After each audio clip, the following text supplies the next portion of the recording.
Shabbat Shalom. I hope that this pre-Shabbat video finds you and your family well, healthy, and enjoying, if you live here in New City, this beautiful sunny Friday afternoon. A few years ago, a member of our congregation made an appointment to meet with me. When we sat down, he produced a few sheets of handwritten notes. "This is my eulogy," he said. "This is what I would like you to say at my funeral." I was a little surprised and taken aback.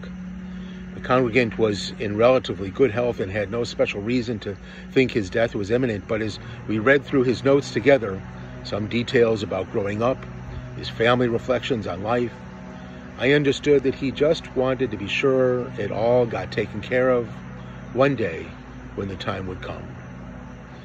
This week on Simchat Torah, we read the final words of the Torah, and like many congregations, our custom is to read and reread the verses leading up to the concluding passages, so that everyone in the synagogue has an opportunity to take an aliyah to the Torah. These last verses describe Moses' ascent to Har Nevo, a location just across the Jordan Valley from the city of Jericho, where God tells him to look over the land to which he has led the Israelites, and the land that he himself will not be able to enter. "This is the land which I swore unto Abraham, unto Isaac, and unto Jacob," says God to Moses.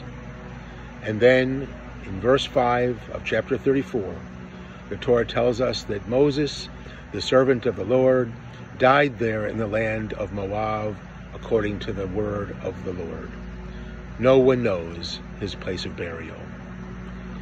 And then finally, in the last 6 verses of the Torah eulogizes Moses. "And Moses was 120 years old when he died. His eye was not dim, nor his natural force abated. And the children of Israel wept for Moses in the plains of Moab 30 days. So the days of weeping in the morning for Moses were ended." The eulogy continues, "And there has not arisen a prophet since in Israel like unto Moses, whom the Lord knew face to face, in all the signs and the wonders which the Lord sent him to do in the land of Egypt to Pharaoh and all his servants and to all of his land, and all the mighty hand and in all the great terror which Moses wrought in the sight of Israel."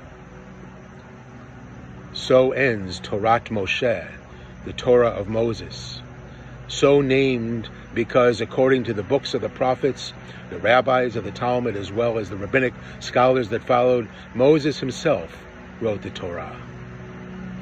This, of course, raises an interesting question, because if Moses wrote the Torah, how could he possibly have written his own death? This question was not lost on the rabbis of the Talmudic period, who offer a number of solutions, including the possibility that only these last verses from Moses' death until the end of the Torah were written not by Moses, but by his successor, by Joshua. Other scholars were not as troubled by the possibility that Moses wrote down everything as dictated by God, including the passage containing his own death as well as his eulogy. All this written down and given to the Levites as described in chapter 31, just before he goes up to Mount Nebo. Rabbi Shimon in the Talmud suggests that these last verses were written not with ink, but rather with Moses' tears. However we understand his role in recording his own final moments, the life of Moses, the greatest prophet that ever lived, a story that has taken 4 books of the Torah to tell, is summed up in just 6 humble verses. In a recent study group, we studied these concluding words of the Torah along with the rabbinic commentary. The discussion occasioned the question, what would you write about yourself if you prepared your own eulogy? Would you dwell on biographical details, family history? Would you want people to remember you for your ideas, your values, maybe your humor? Would you want to be remembered for your health and vigor?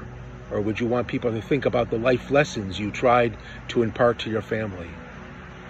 My thoughts went immediately to that meeting with the congregant those years ago, reviewing with him his humble self-reflection on a life lived honestly and working hard, a love of family, and his wishes to be remembered simply as a kind person.